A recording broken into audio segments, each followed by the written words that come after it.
Olá!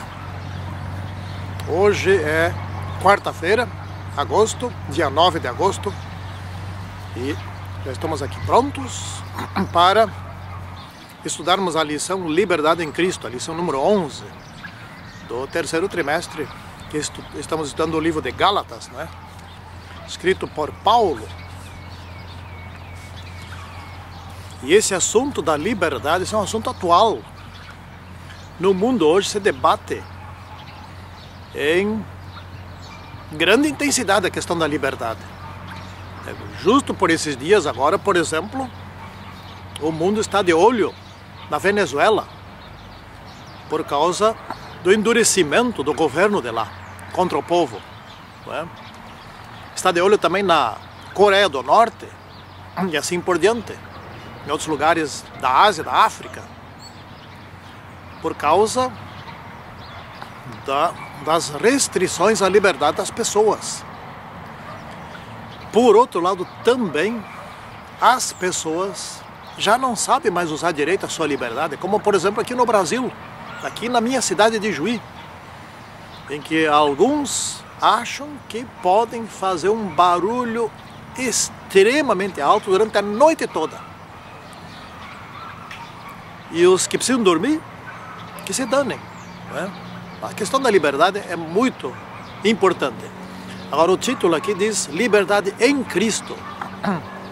É exatamente isso que nós iremos estudar agora em diante. Santíssimo e poderoso Deus, dê-nos a compreensão deste assunto, porque a verdadeira liberdade só mesmo conforme esse título. Pedimos isto em nome de São Jesus Cristo. Amém. Muito bem.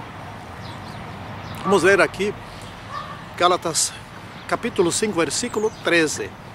Diz lá o seguinte: Irmãos, vocês foram chamados para a liberdade, mas não usem a liberdade para dar ocasião à vontade da carne. Ao contrário, sirvam uns aos outros mediante o amor. O que quer dizer esse verso? Que ao seguirmos a Cristo, nos tornamos cada vez mais livres. Já vamos ver mais adiante o que significa ser livre em Cristo, não é? Mas o que Paulo está dizendo aqui, uma vez que vocês são livres, não usem desta oportunidade para fazer o que quiser, não é? Ou seja, o que quiser segundo a carne, mas sim o que quiser segundo o Espírito, segundo as diretrizes do amor. E em princípio, ou seja, em resumo, em essência, dizendo melhor, isto é, servir uns aos outros. Bem que Jesus disse, eu não vim para ser servido, eu vim para servir. Não é? Esse é o princípio geral da liberdade.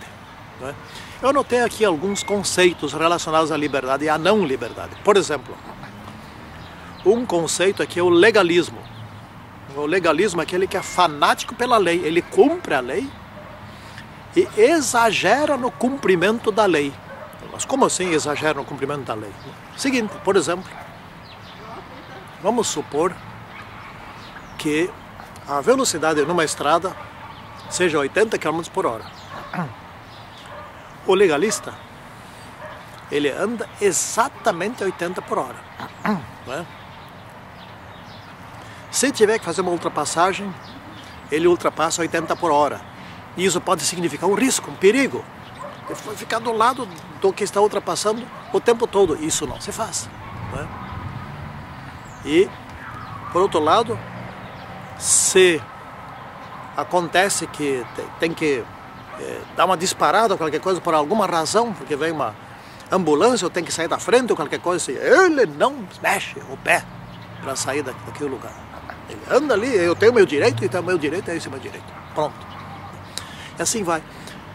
É seguir a lei não ao pé da letra, isso é bom, mas sim seguir a lei com exageros. Aumentar o que a lei diz, né? Então, por exemplo, o que fizeram com o sábado, lembra? O sábado, diz lá que é para guardar o sábado, não é para trabalhar no sábado, etc. Eles inventaram um monte de regrinhas de como carregar lenço ou não carregar lenço, de como carregar água, como arrancar fruta, se não arrancar fruta, etc, etc, etc. Então isso é o tal do legalismo, é o fanatismo. Depois temos a liberdade. O que é a liberdade? A liberdade é o uso do princípio do amor para se relacionar com os outros, né? Isso é liberdade. E temos o liberalismo. O que é o liberalismo? Né? É uma lei frouxa, né?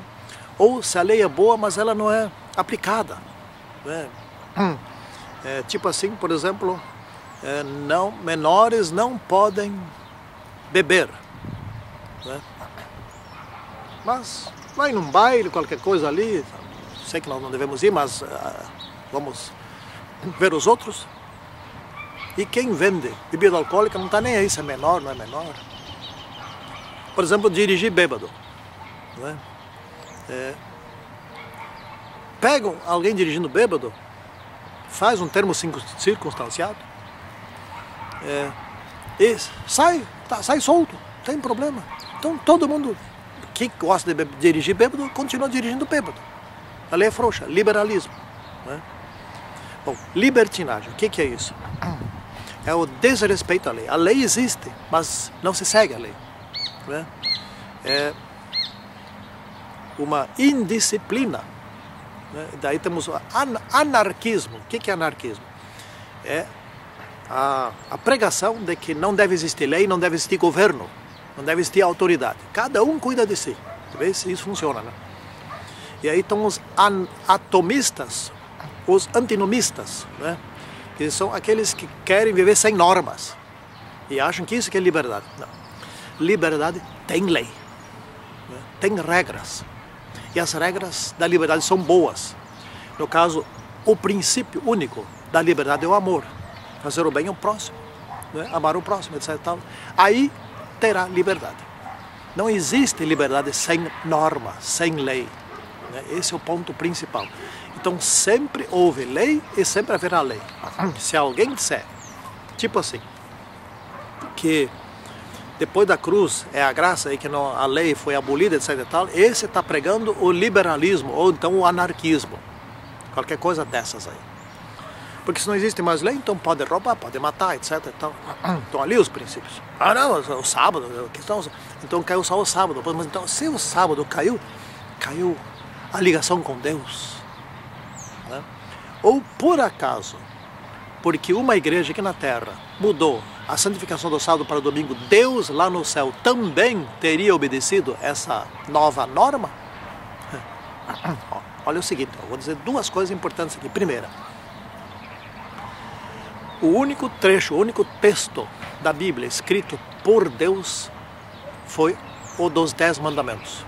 Segunda, o primeiro texto de todos escritos que consta na Bíblia, os 10 mandamentos, foram os 10 mandamentos escritos por Deus, né?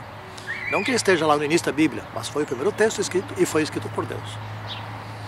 Será que algo escrito por Deus, que representa o seu caráter, teria sido modificado e isso teria sido eficaz, modificado por um homem?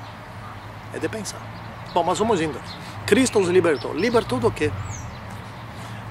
Principalmente de sermos escravos do pecado, né?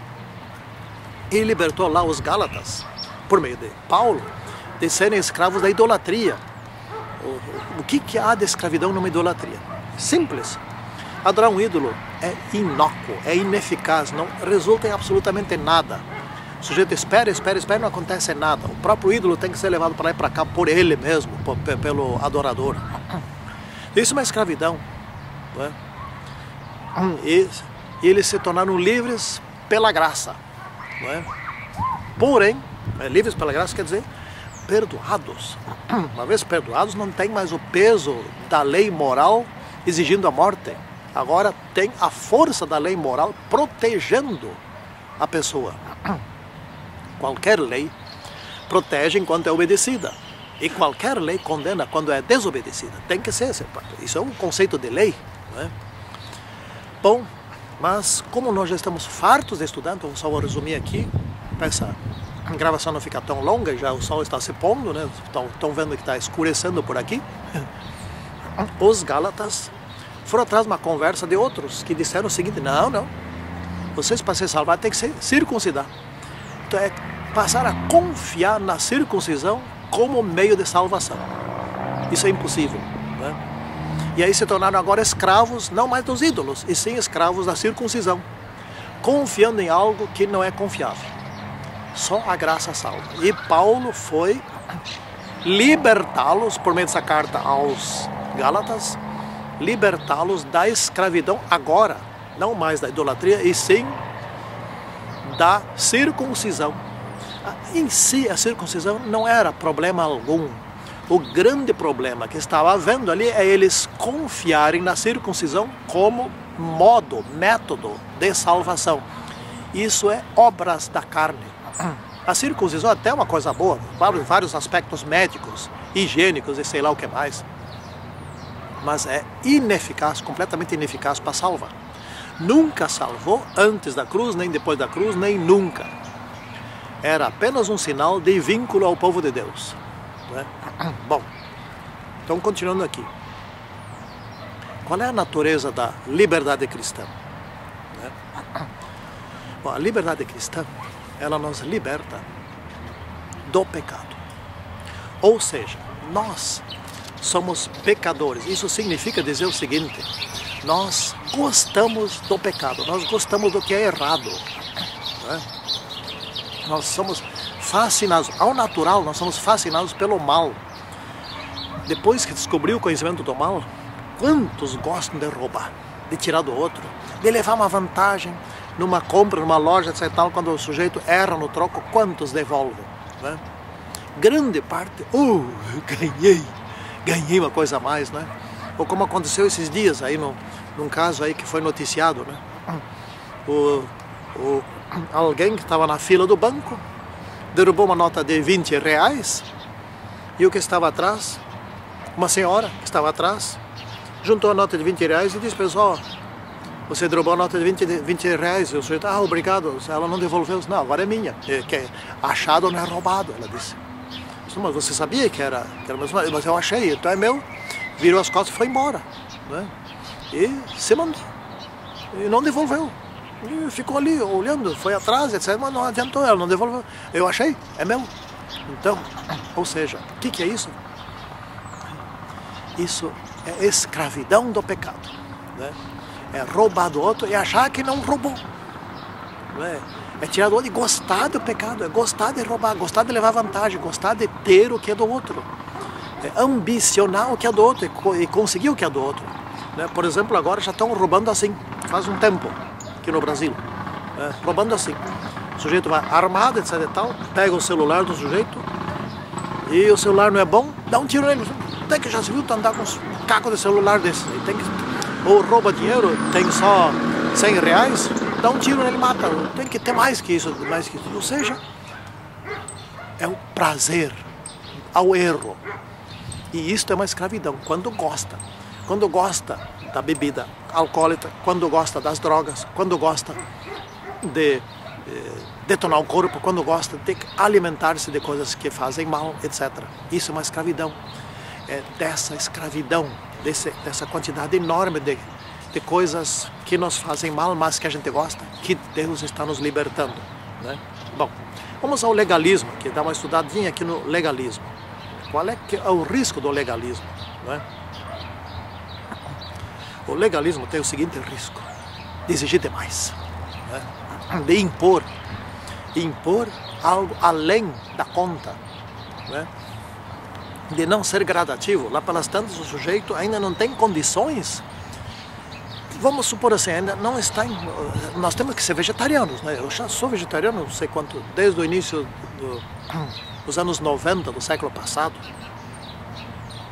Mas eu não posso impor a alguém que ainda não é vegetariano, só tu tem que ser vegetariano, tem que, porque tem que ser. Não posso, né? Até porque ser vegetariano não é uma condição de salvação. Facilita, porque a mente se torna mais clara. Facilita e muito. O Sr. White explica isso. Mas a pessoa tem que ser gradativamente. A minha mulher ainda não é, e a gente vive em conjunto, e não nos separamos por causa disso. Ela sempre diz que está comendo menos carne. Eu nunca vejo se está comendo menos mesmo, sempre na mesma quantidade, né? Bom, mas o legalismo é um autoritarismo, né?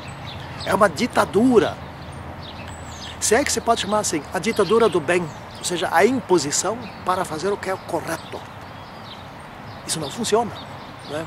Então, esse é o problema do legalismo, né? E o legalismo é anticristão, porque não se pode impor nem o bem, muito menos o mal, mas não se pode impor. Não se pode impor, não se pode impor a salvação. Não, nada pode ser imposto, muito menos o mal, mas nem o bem pode ser imposto, né? Então, por que diz aqui liberdade, não libertinagem? Porque é o amor de Deus que estamos tratando aqui. No caso, aqui na Terra, a libertinagem, como já explicamos antes, libertinagem é o desregramento, o desrespeito à lei. Existe lei, mas os juízes não observam direito, o povo não segue direito, segue quando interessa, né? No caso aqui da igreja, a libertinagem seria, bom, nós vamos ver aqui o caso da música. A senhora White tem textos muito claros escritos sobre esse assunto e diz claramente que no finalzinho vai ter uma música barulhenta que se presta para dança e que vai ter tambores, etc. Bom, tá aí essa música. A pergunta que eu posso fazer, mas qual outra música que vai cumprir essa profecia? Isso é libertinagem, né? Ou seja, está claramente escrito, está anunciado, está mais do que explicado por ela, porém não se segue. Pronto, né? E se atribui os mais variados argumentos para dizer que o que está se cantando é correto. Esses dias, né, faz 2 sábados, cantaram aqui na minha igreja um hino, não é um hino, uma canção, não é? Que repete. Eu perguntei para minha esposa, tá, mas o que isso aí ensinou? Ela disse, também não sei. Repete. Bom, foi feita uma pesquisa nos Estados Unidos por um instituto de pesquisa e chegaram lá à seguinte conclusão, que as pessoas de todas as igrejas cristãs estão procurando ir na igreja para ouvir sermão, em primeiro lugar. Em último lugar, para ouvir música. E a conclusão é, a música não está mais acrescentando nada. É música de consumo. Música tem que ser trocada a cada pouco. Cada ano tem que ter um CD novo, né? Porque aquela já venceu. Ela não ensinou nada, ou ensinou muito pouco. Uma que outra talvez ensina alguma coisa. Ela só serviu para preencher o espaço e o tempo.